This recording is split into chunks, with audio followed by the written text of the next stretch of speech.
Masidagi makhoi anina tanaduna nupa macha ani adubu pharamki. Makhoi pharaba matungdagi maming amadi makhoina tamliba school pumnamak khanglamki. Masida mana atopa nupa machadi hanglaklami. Nupa ani asina haireklami.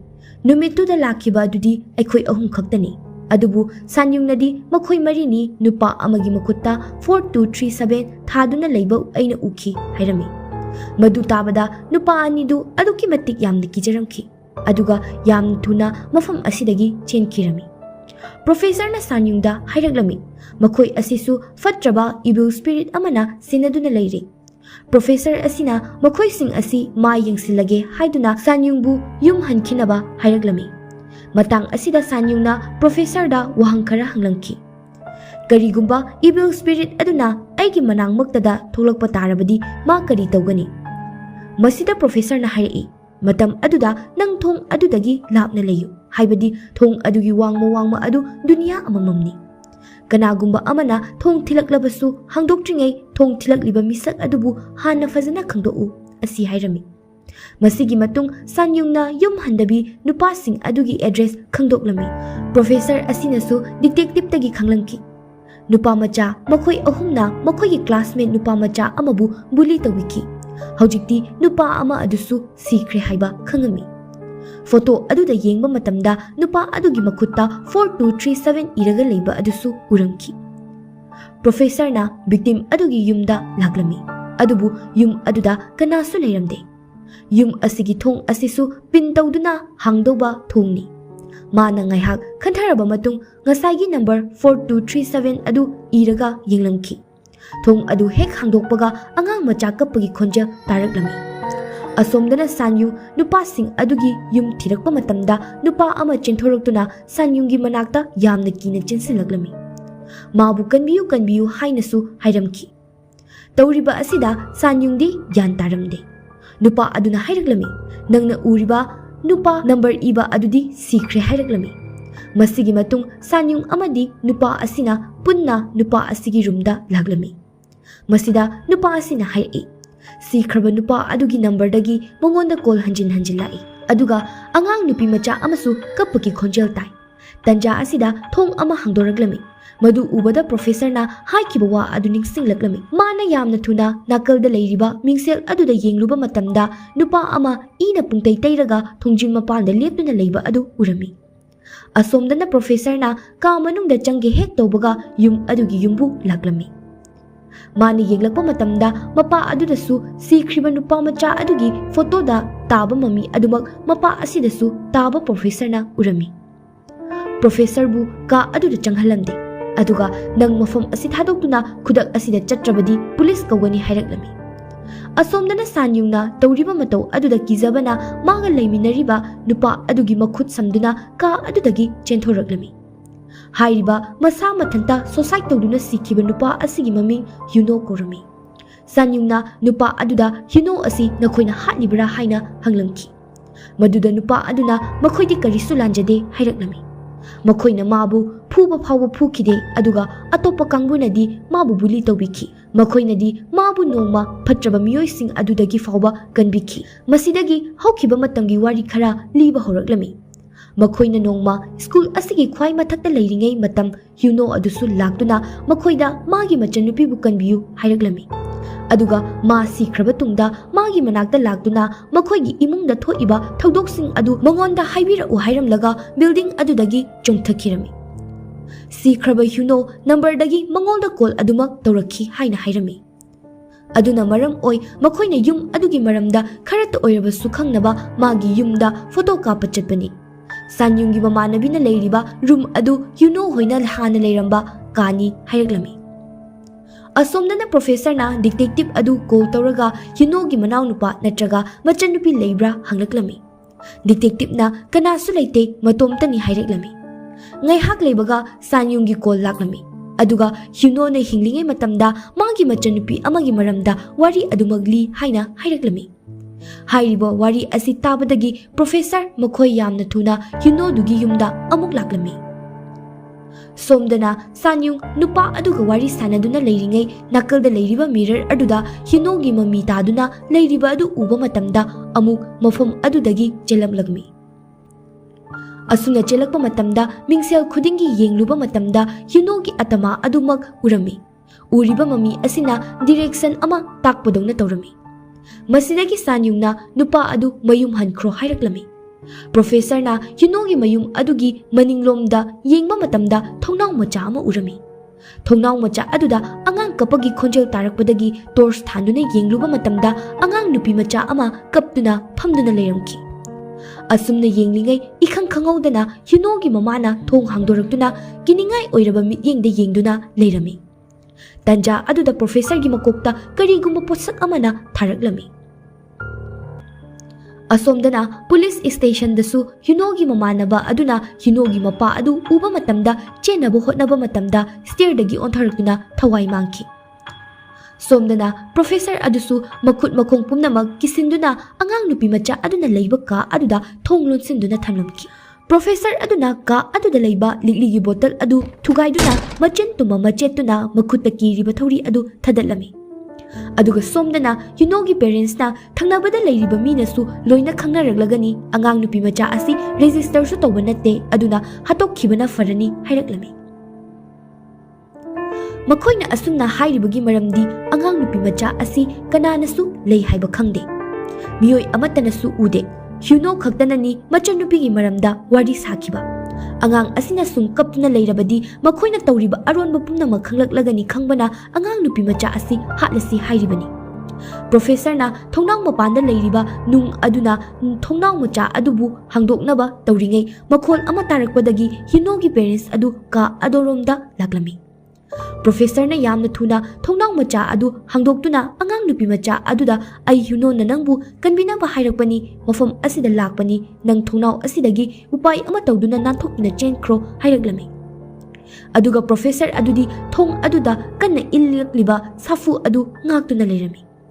Tanja asidasu mafam asimaktada Sanyung laktuna angang nupi macha adubu chingkhatlamki. Yunogi mama mapa adusu maragi matung inna police na faki aduga angang nupi macha adusu treatment tawirami. Professor na yengba matamda Yunogi thawaina macha nupi bu yengjaduna leiriba adu uramki. Matang asida matam khara hangatuna utli. Yuno na sidringai matamda mama mapa tungkhraba matamda macha nupi bu phajinduna thamliba ka aduda tuminna changlaktuna macha nupi bu achapolo na pijaramki. Aduki matik macha nupi bu mana nusijaramki. Yuno na machanupi bu mitpe na yengjaraba matung mafam adudagi mangkirami. Sanyung na pumnamag loiraba natra hanglaklami. Maduda professor na nanggidi loidri hairaklami. Masigi matung Sanyung na magi mamanabi semida wari pumnamag lirami. Mathangi numita semina nampuda Sanyung bu schoolgi friend party amada magi crush sulakani haiduna chatnaba hairami. Adubu Sanyung di chatninglamde. Adubu mamanabi na takmanbadagi chatlamki. Semigi crush adu Sanyunggi yumda lakiba detective aduni. Semi na kauba mamanabi singna Sanyunggi dress aduda insult tawraklami. Sanyung na nungairaktabadagi mafam adudagi hawgalaktuna laklami. Madu ubada detective adusu nungaijaramde. Mathangi numitta moving company amagi part-time job tawba chatlami. Mafam aduda angang ama yamna kanna lauduna kaptuna leirami. Maramdi angang adugi favorite doll ama mangkibagini. Sanyung na angang adu thenjinnaba tawrami adubu angang aduna yaramde. Tanja aduda professor adugi call laklami adubu paikhatlamde. Professor na Sanyung unanaba magi yumda lakpa matamda mamaga oina thengnarami. Mamada mabu intro tawrami. Mama aduna mafam asidagi nang chatkro hairaklami. Masida professor na Sanyung asi kudong thiba nangadore hairaklami. Professor na Sanyung adu karigumba posak haibadi thainagi oiba posak ama mana sokhiba leibra haina hanglaklami. Mama na ningsinglaklami. Mapagi funeral chatpa matamda red color gi hair accessory ama thingnakhi hairaklami. Madu tabada professor adu sakfam ama hongduna mafam adudagi chatkirami. Sanyung thabak loiraba matung sign tawge haina hek tawbaga mana pairagliba pen adu taki. Masidagi amu pen adu khungkatuna sign tawrami. Masigi matungdagidi Sanyunggi mawong asi nahan khaigi matawgumna tawdaba behavior kaya ama tawba horaklami. Mana tureng mapanda laktuna famduna ngasai angang macha adugi mangkiba dol adu magi makhutmakna paiduna blade ama pairaga lenthatlami. Aduga machinda solamki. Mama mapa ina khunba ama fangi.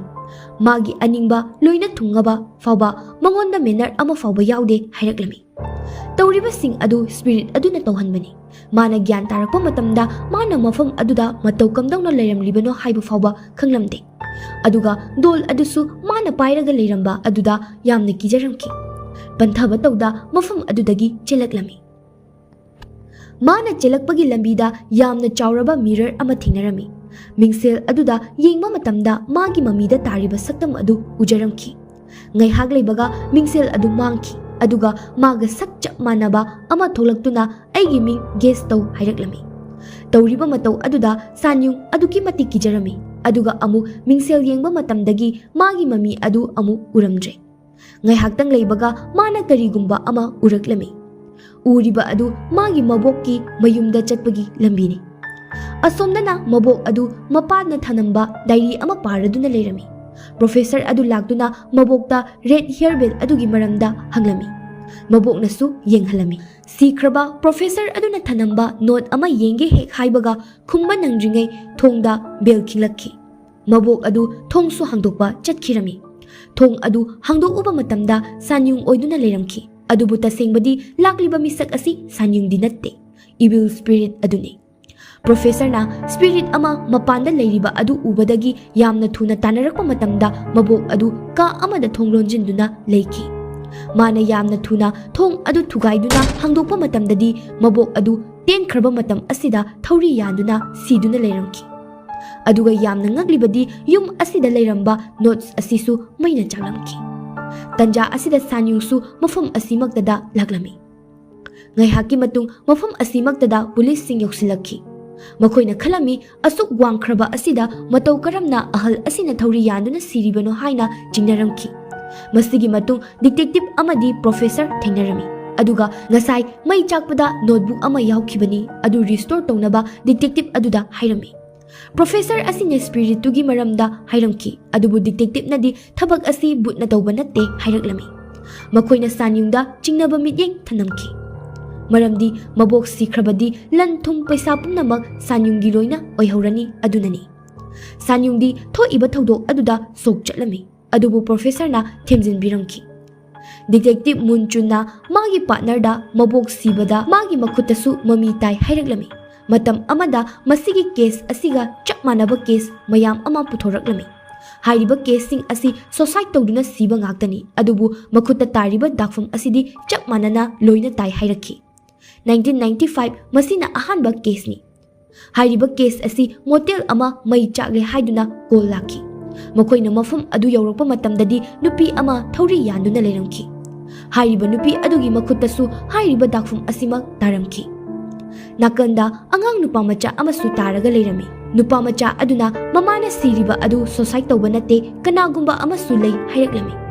Asomdana professor aduna sanyungbu magi mayumda puduna laglami. Aduga red hairbell adu yenghalaga masigi posak asinani nangonda spirit tongkiba. Mana hai madu oithogloi posak asidi mapana magi damakta thanamba potni hairaklami. Aduga professor aduna mapana tharakpa letter adu yenghalami. Maduda professor na hairaklami. Nangi babana nangbu thawai asina sungsoi soidana possess tawni haiba hana khangbana aingonda nangbu kannanaba hairakpu soidana oirangani hairaklami. Sanyungna aduga karigidamakta aibu fatraba atama asina thawoina possess tawhalibano ai gyan tade hairaklami.